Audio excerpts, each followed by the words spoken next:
Hello everyone, I'm the Black Shadow, and welcome back to Let's Play Resident Evil 2 Remake. I figured before we continue on with the story, and given that I'm only about an hour or so through with the game, I thought it'd be a good opportunity for me to kind of convey my thoughts on what I think of the game so far. Obviously, this is complemented with the fact that I'm sure a lot of you guys that are watching this are probably further ahead of this game than me, so you've kind of got a more of a knowledgeable base to kind of work with and relate with what I'm about to say. And also, it's as thanks as well with everyone that's been commenting on the first couple videos so far. It's always nice and pleasant to see as much feedback as that and be able to comment and chat with you guys. Some of you have played the game, some of you haven't seen it yet, and are simply watching it totally blind along with this series. And I figured before I get too far into it, it'd be a good chance to give my early thoughts on the title. Let's boot up the game here quickly, because why not? Also, hello unlockables. Very nice. So, I think the main thing that there is to be taken the first hour or so of this game is that I have been very surprised with this game. I managed to keep myself largely away from knowledge about this before doing this series, but it's suffice to say, I have been very, very surprised in a way with the direction that they actually went for the game.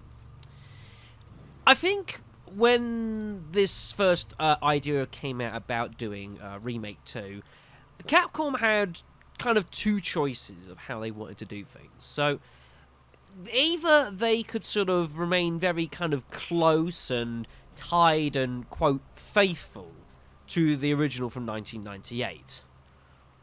Instead, they went the other way, and basically, apart from the overarching story, the location, the characters, there's not really that much to compare between this and the original game for back in 1998, folks. There really isn't that much to tie in with it, and I suppose whether inherently that's a good or bad thing simply depends on what you want and expect from this game. As I mentioned in the first game of this title, or the first video of this series, I should say,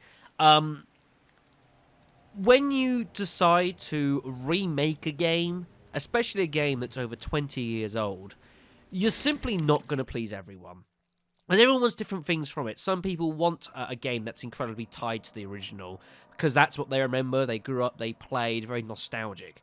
Some people will think, well, I've played that before a while ago, I want something new and fresh and feels that very much more sort of current times.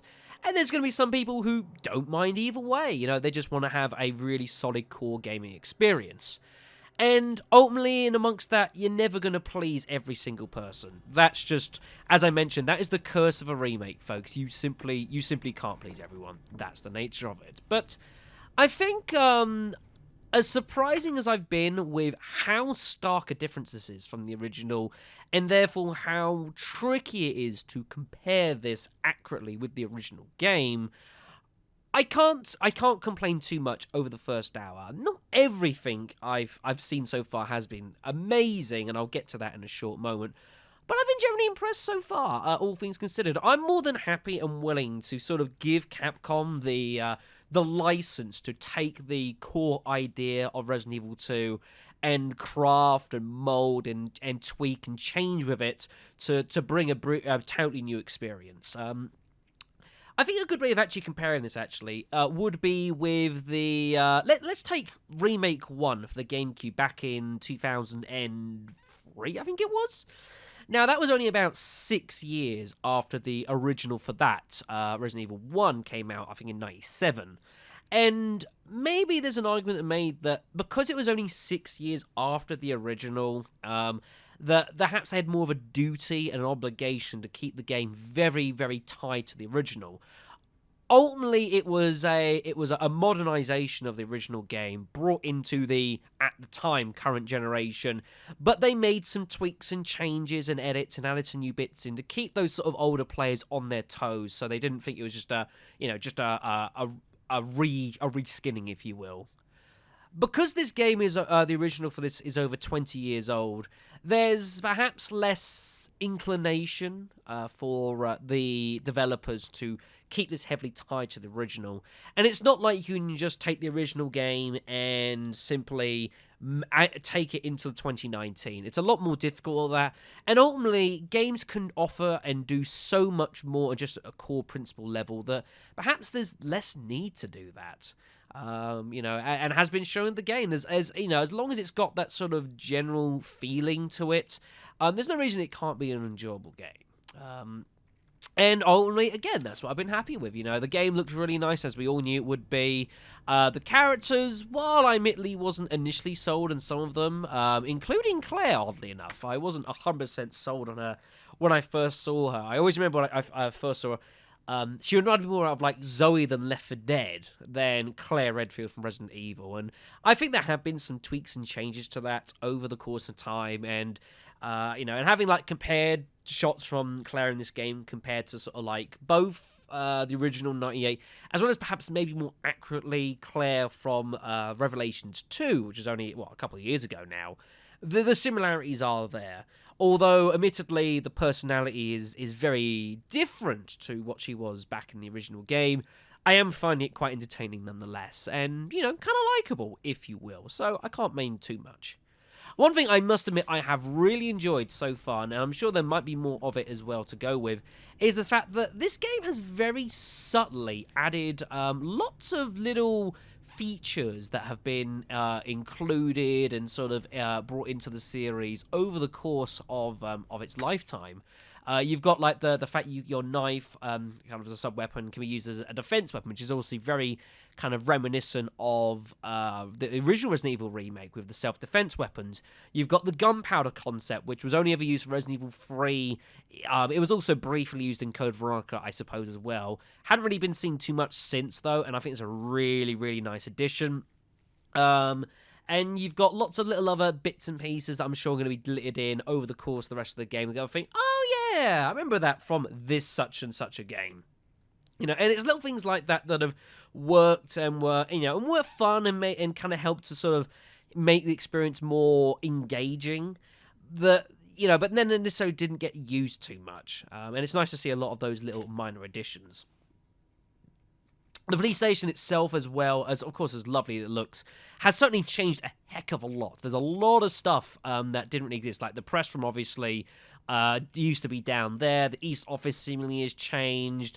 There's a lot of rooms and stuff that simply didn't exist. And people that have been watching me on this channel for a while will know that generally, and I've been obviously very much a fan of the older games, but I can be quite a stickler for old details as well. This admittedly is true. There's times, especially like I love Outbreak so much because it's very reminiscent of the older games, and Code Veronica as well. A fantastic game. It was very much the last of its kind of breed.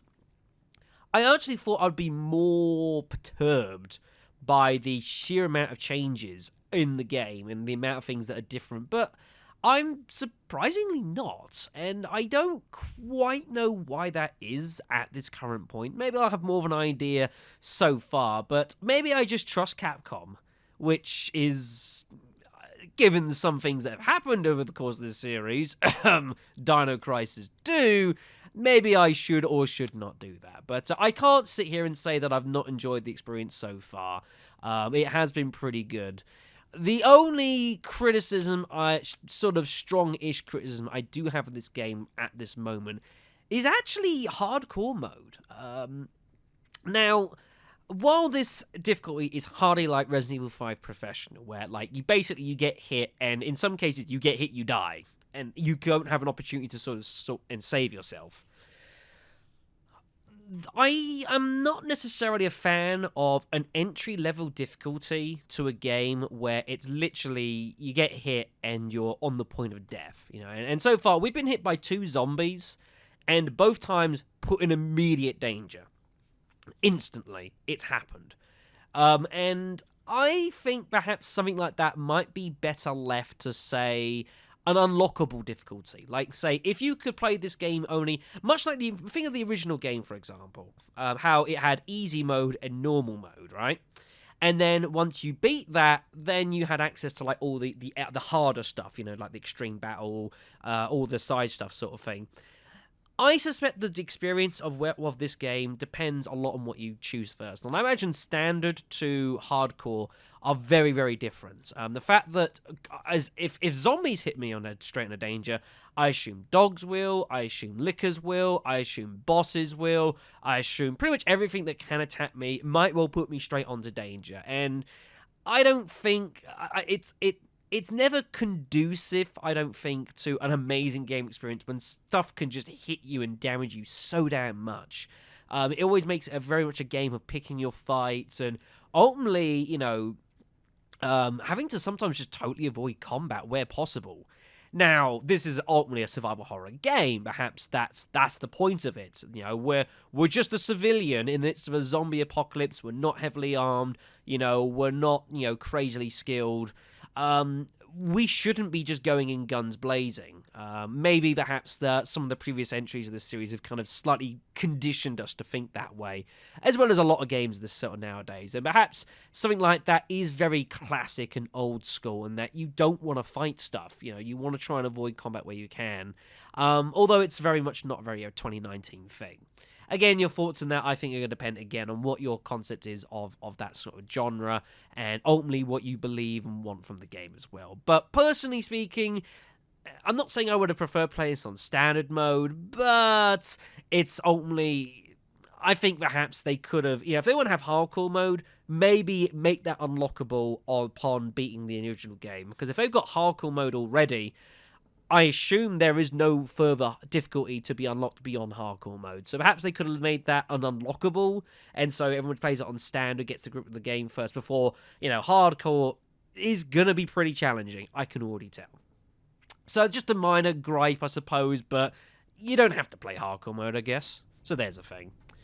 So that's kind of a general summation of my thoughts, So the game looks really good. I've enjoyed the atmosphere and the locations so far, and the characters I've been pretty happy with so far. We've obviously had Claire, we've got Marvin as well, who is Marvin, so he's great. Leon is, we haven't really seen too much of him, and of course we've got other characters to come. We've got Irons, we've got Ada, we've got Ben, I'm sure, turns up. You've got the Birkins. There's a whole host of characters we haven't really seen yet. And whilst it's been nice to see characters from other games effectively come in, obviously you got Rita's desk. Elliot as well was officially an officer in the original Outbreak as well. I don't know if it's the same Elliot. It might not be. It's still really cool to sort of see that thing, and I'm very much looking forward to that being fleshed out. And again, I'm sure what I'll do is probably by the time we finish this first run of this game, I'll probably do another one of these to give more, fleshed out thoughts. But I thought it'd just be nice. I have an opportunity, considering this game's only been out for a day or so, I have an opportunity while I'm playing this, enjoying this, to really convey my thoughts upon the game. And it's very much enjoying hearing what you guys have been thinking as well and commenting or thoughts and stuff.